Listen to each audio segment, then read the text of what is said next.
Today I will discuss about the topics partial fraction method of integration of standard class 12.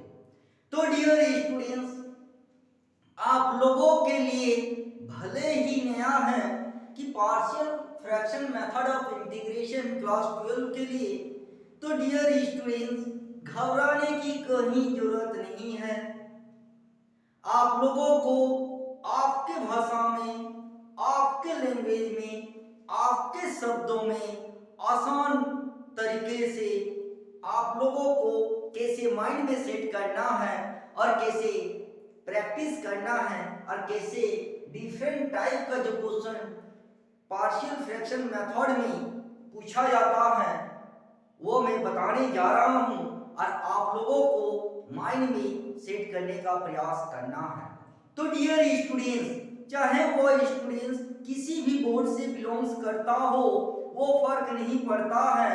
आप लोगों को as a student point of view से mind में जो different type का question partial fraction method of integration में पूछा जाता है, चाहे वो किसी भी एग्जाम में, चाहे जेईई मेंस हो या एनटीए या आरटी एडवांस हो या स्टेट लेवल का कंबाइंड हो, चाहे आपका प्री बोर्ड हो या क्लास टेस्ट हो या सीबीएसई बोर्ड्स हो या आईसीएसई आईएससी बोर्ड्स हो या स्टेट बोर्ड्स हो या ओपन बोर्ड्स हो, सभी प्रकार के एग्जाम में ये partial fraction method of integration से डिफरेंट टाइप का क्वेश्चन पूछा जाता है।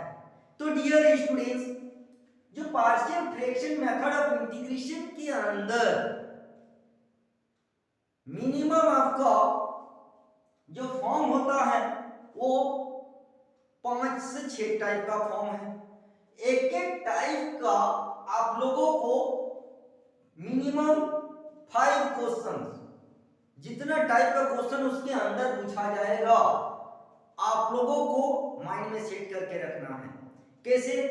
जैसे मान लीजिए फॉर्म 1 है, तो फॉर्म 1 के अंदर कितना टाइप का क्वेश्चन आपका पूछा जाता है और कितना टाइप का क्वेश्चन है इसके अंदर, इसी को माइंड में सेट करके रखना है।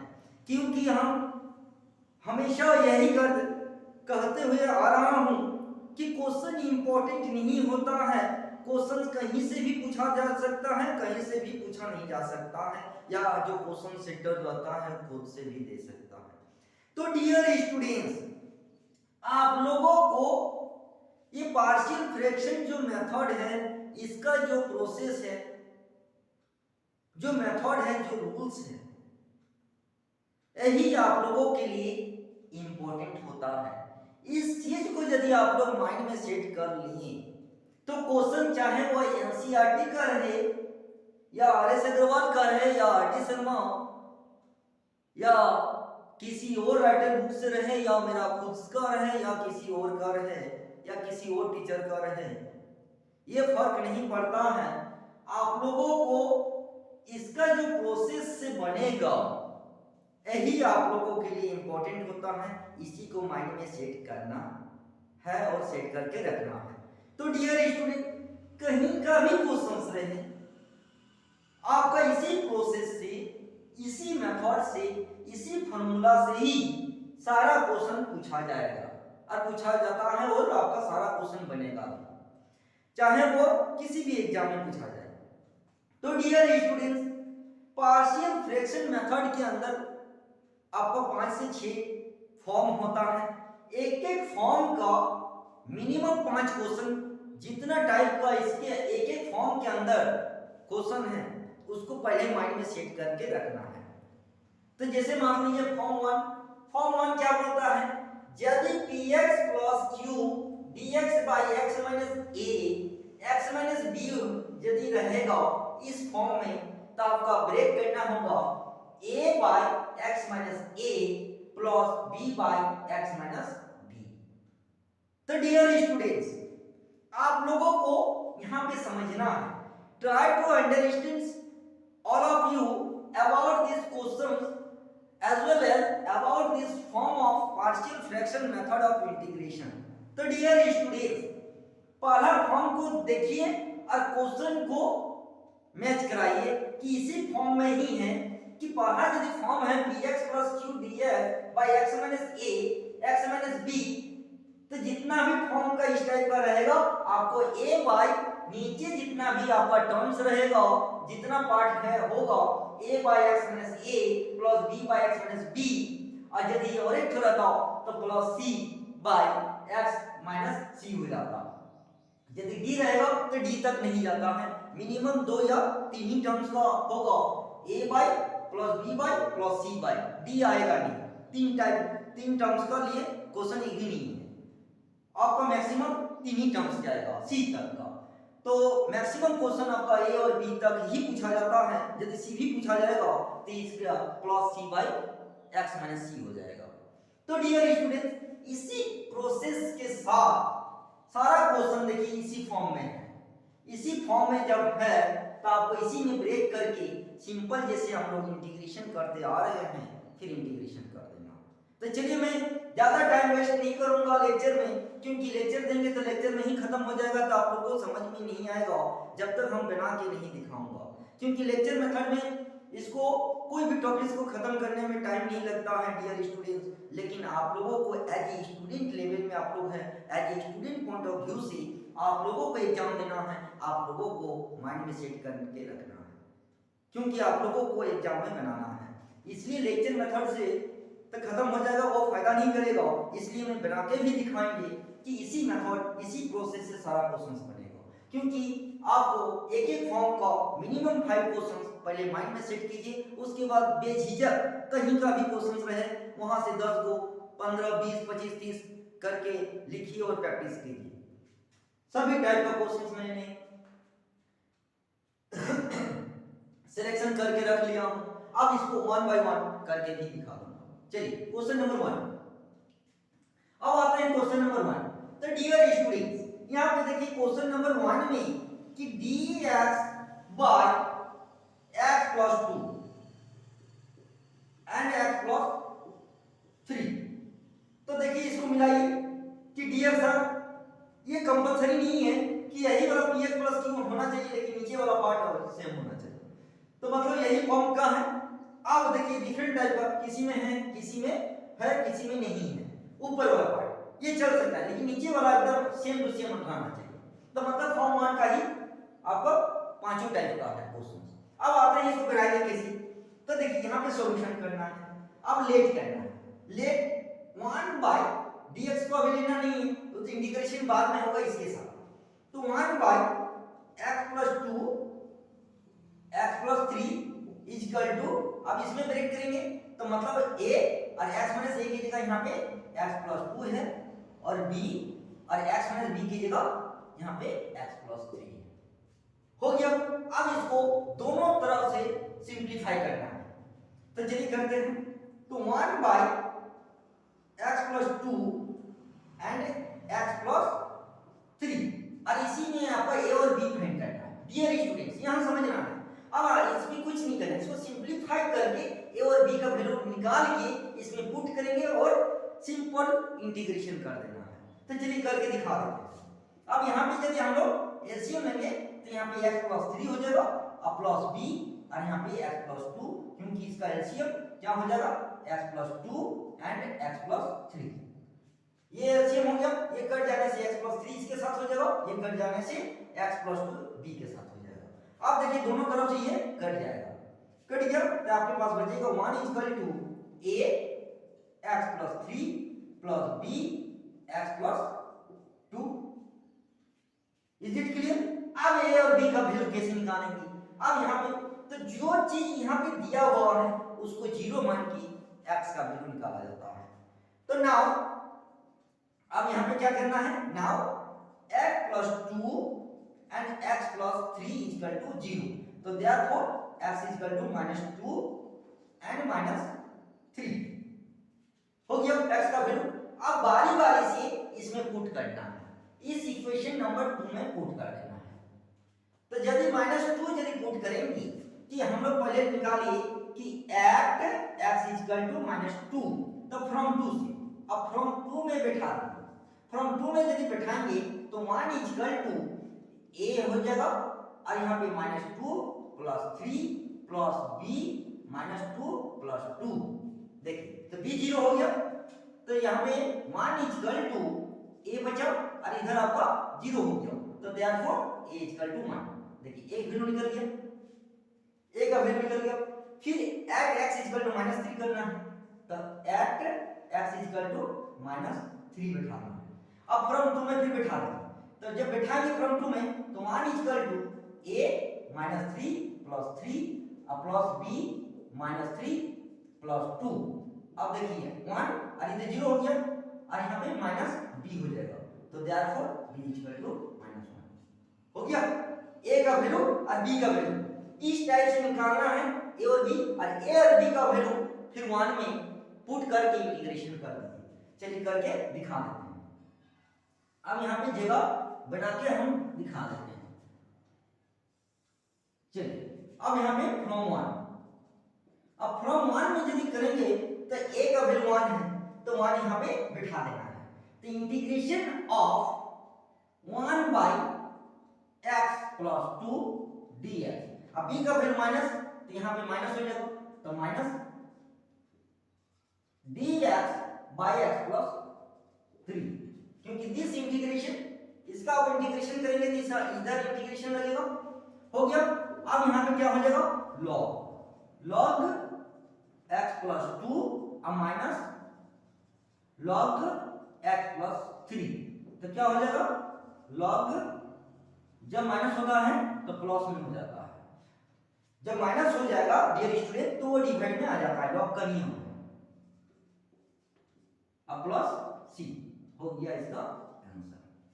तो डियर स्टूडेंट्स अब और एक बार इसको समझना है। सबसे पहले आप लोगों को क्या करना है, लेट करके इस फॉर्म में ब्रेक कर देना है, हो गया।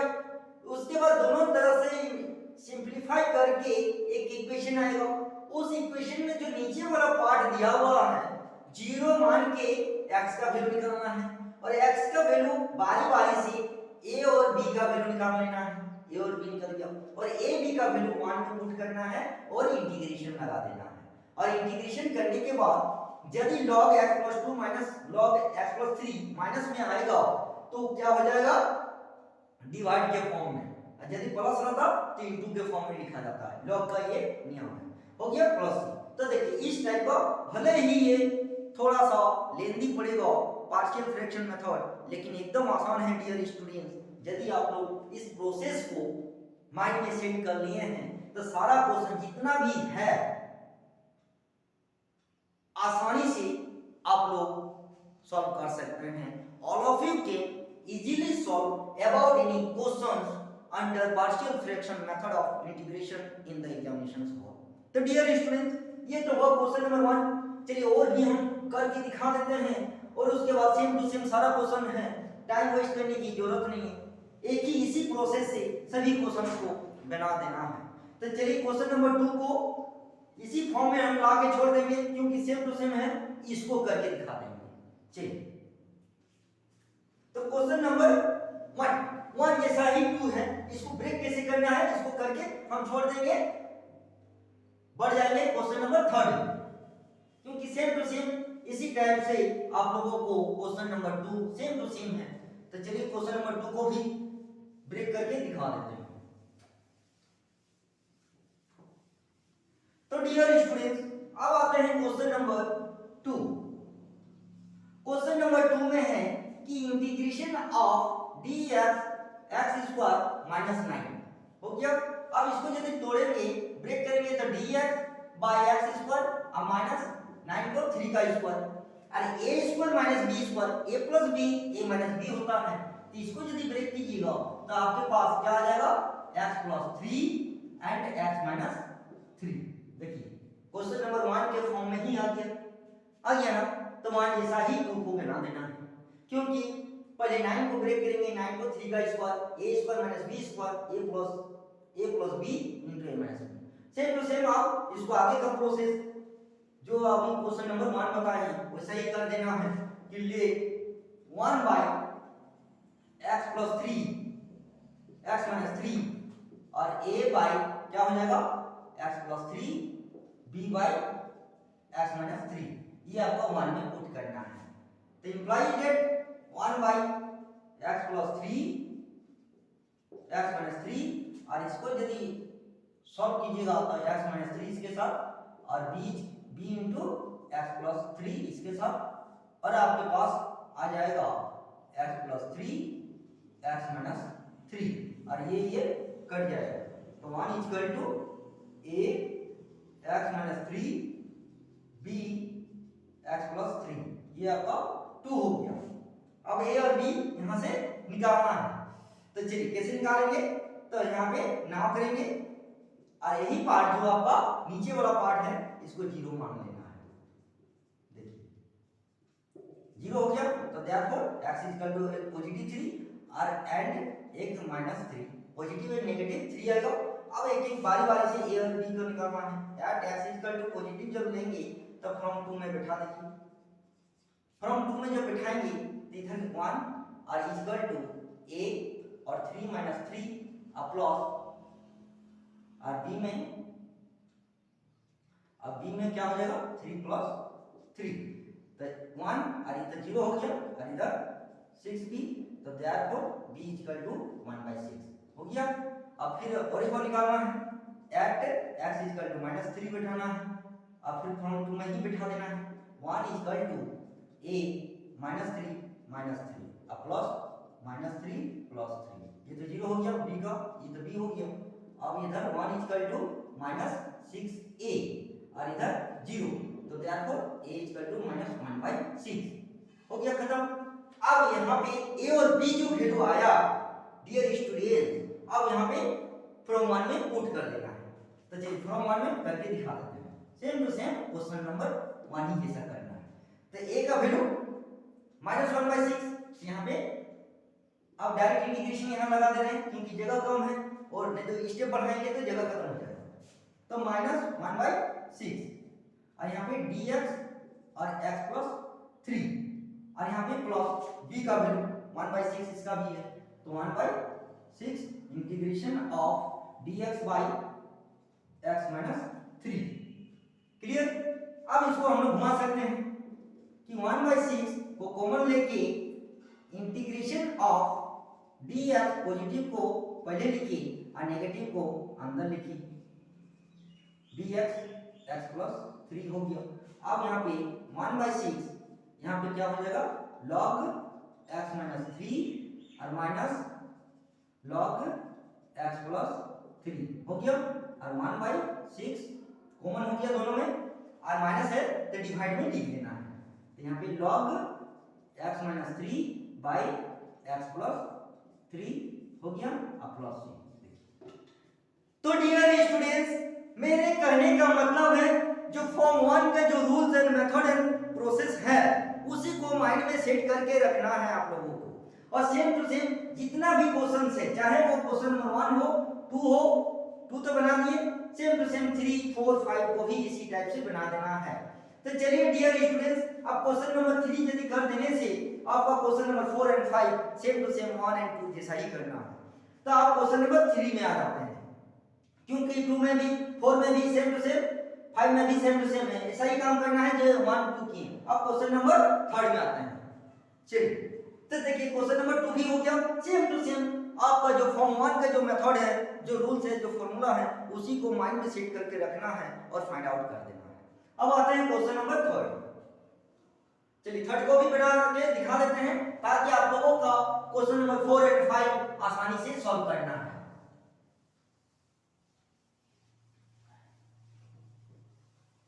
तो डियर स्टूडेंट्स, पार्शियल फ्रैक्शन भले ही थोड़ा सा लेंदी लगेगा लेकिन उतना ही आसान है जितना सिंपल इंटीग्रेशन करने में लगता है।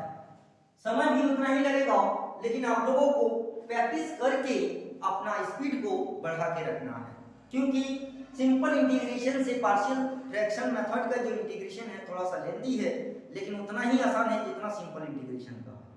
चलिए अब क्वेश्चन नंबर 3। क्वेश्चन नंबर 3 में है डियर स्टूडेंट्स कि यहाँ पे 2x है, चलिए 2x रहने दीजिए, dx और नीचे आपका है x square plus 3x plus 2। तो डियर स्टूडेंट्स, जब भी इस टाइप का फॉर्म रहेगा क्वाड्रेटिक इक्वेशन, तो उसको फैक्टराइज करके इस पोजीशन में लाना है। तो यहाँ पे सिंपल पहले यहाँ पे निकाल के या यहीं पे कर देते हैं कि 2x dx और इसका यदि कीजिएगा तो x square plus 2x plus x करेंगे आ जाएगा 3x और यहाँ पे 2 3x को मिड टर्म को ब्रेक करना है। अब यहाँ पे आते हैं कि 2x dx अब यहाँ पे क्या हो जाएगा कि x यदि कॉमन लेंगे तो x प्लस 2 और प्लस 1 x प्लस 2 हो गया। तो आपका फॉर्म आ गया। तो आपके पास क्या आ जाएगा कि 2x dx और x प्लस 1 तो यहाँ पे x plus 1 and x plus 2 देखिए आ गया। ये आपका ओरिजिनल फॉर्म में फॉर्म 1 का जो रूल है जो फॉर्म है देखिए इसी फॉर्म में आ गया। अब सेम टू सेम वही प्रोसेस लगाना है जैसे क्वेश्चन नंबर 1 एंड 2 बुक में। तो चलिए करके दिखा देते हैं। अब यहाँ पे लेट करना है 2x x plus 1 x plus 2 और यहाँ पे दो पार्ट है तो दो पार्ट को a प्लस b करना है तो x plus 1 and b x plus 2 और इसमें a b निकाल के पुट कर देना है। अब पुट करके इंटीग्रेशन कर देना है हो गया। अब दोनों तरफ इसको सिंपलीफाई करना है कि x प्लस 1 x प्लस 2 और यहाँ पे a x प्लस 2 और यहाँ पे b x प्लस 1 क्योंकि इसका एलसीएम हो जाएगा x प्लस 1 x प्लस 2 ये कट जाएगा। तो यहाँ पे 2x और यहाँ पे a x plus 2 b x plus 1 ये आपका 2 आ गया। अब यहाँ नीचे वाला पार्ट को 0 मान के x का वैल्यू निकालना है। तो now x plus 1 x plus 2 equal to 0 तो therefore x equal to -1 and -2। अब एक एक करके निकालना। x इक्वल टू -1 को जब लेंगे तो फ्रॉम कहाँ पे बिठाना है फ्रॉम पहले 2 में 2 से a और b निकालेंगे उसके बाद a b का वैल्यू 1 में पुट करना है। तो यहाँ पे a का वैल्यू x का वैल्यू -1 तो 2 -1 तो 2 × -1 इधर हो जाएगा और इधर a और इधर -1 प्लस 2 और इधर b का वैल्यू -1 प्लस 1 तो यहाँ पे -2 और इधर आपका a और इधर 0 तो a का वैल्यू -2 हो गया। a का वैल्यू निकल गया। फिर एट x -2 पुट करना है। अब यहाँ पे इक्वेशन 2 में ही पुट करना है तो 2 × -2 और इधर a -2 प्लस 2 और प्लस b -2 प्लस 1 तो यहाँ पे -4 और इक्वल टू इधर 0 हो जाएगा a का और यहाँ पे -b और माइनस प्लस तो देयरफॉर b इक्वल टू 4 हो गया। a और b निकल गया। अब फ्रॉम 1 में पुट कर देना। एकदम आसान है डियर स्टूडेंट्स। सिर्फ आपका इंटीग्रेशन और इसका फाइंड आउट करने में भले ही लेंदी हो लेकिन उतना ही आसान है जितना सिंपल इंटीग्रेशन बनाने में लगता है। तो डियर स्टूडेंट्स अब फ्रॉम 1 में a और b का वैल्यू यहां पुट कर देना है और डायरेक्ट हम यहां पे इंटीग्रेशन कर दे रहे हैं ताकि जगह कमी है ताकि यहां ये स्टेप लिखने के बाद जगह कम हो जाएगा इसलिए आप यहां पे a और b का वैल्यू यहां पुट कर देना है। फ्रॉम 1 में लिख दिए हैं। अब a का वैल्यू -2 है तो माइनस यहाँ पे 2 है ना -2 यहाँ पे भी लिख सकते हैं और यहाँ पे x प्लस 1 है और यहाँ पे प्लस और b का वैल्यू 4 है यहाँ पे 4 dx और यहाँ पे x प्लस 2 हो गया। अब -2 को बाहर निकाल सकते हैं तो -2 और d/dx तो क्या हो जाएगा log x प्लस 1 और यहाँ पे 4 log x प्लस 2 4 निकल जाएगा ये log लग जाएगा। क्लियर। अब आते हैं डियर स्टूडेंट हो गया। उसके बाद देखिए यहाँ पे यदि माइनस उधर ले सकते हैं तो 4 log x प्लस 2 और -2 log x plus 1 plus c कर सकते हैं डियर स्टूडेंट। इसको बाय में हम लोग नहीं लिखेंगे क्योंकि यहाँ पे यदि 2 कॉमन लेंगे तो ये एक 2 यहाँ बच जाएगा। तो डियर स्टूडेंट तो इस पोजीशन में इसको यहाँ 4 है यहाँ 2 है ये यदि पूरा 2 यहाँ पे रहता तब इसको हम बाय में लिख सकते थे। तो इस टाइप का पोजीशन रहेगा तो यहाँ इस टाइप का छोड़ देना। तो I hope dear students form 1 का जितना भी क्वेश्चंस है 5 टाइप का same to same question number 1 2 3 जैसा ही अब आप लोगों को आगे कहीं दिक्कत नहीं होगा, चाहे वो क्वेश्चन 4 हो या 5 हो, सेम टू सेम आप लोगों को प्रैक्टिस करना है। तो डियर स्टूडेंट्स, भले ही partial fraction method of integration थोड़ा सा लेंदी हो, लेकिन आसान उतना ही है जितना आसान सिंपल इंटीग्रेशन में लगता है। तो आई होप डियर स्टूडेंट्स आप लोगों को पार्शियल फ्रैक्शन मेथड का फॉर्म 1 समझ में आ गया होगा और कैसे फाइंड आउट करना है, और फॉर्म 1 का जो प्रोसेस है इसी को माइंड में सेट करके रखना है। तो डियर स्टूडेंट्स, फॉर्म 1 का आज का क्लास हो गया। तो डियर स्टूडेंट्स, आज इतना ही, एंड आई होप कि पार्शियल फ्रैक्शन मेथड का जो फॉर्म 1 है आप लोगों को समझ में आ गया होगा, और आप लोग इस टाइप का जितना भी क्वेश्चंस है partial fraction method of integration का फॉर्म 1 का आप लोग आराम से बैठ के चाहे क्वेश्चंस कहीं का भी रहे इजीली प्रैक्टिस एंड सॉल्व कर सकते हैं। तो डियर स्टूडेंट्स, तो आज इतना ही, फिर नेक्स्ट क्लास इसका फॉर्म 2 को देखेंगे। तो डियर स्टूडेंट्स, तब तक के लिए थैंक यू।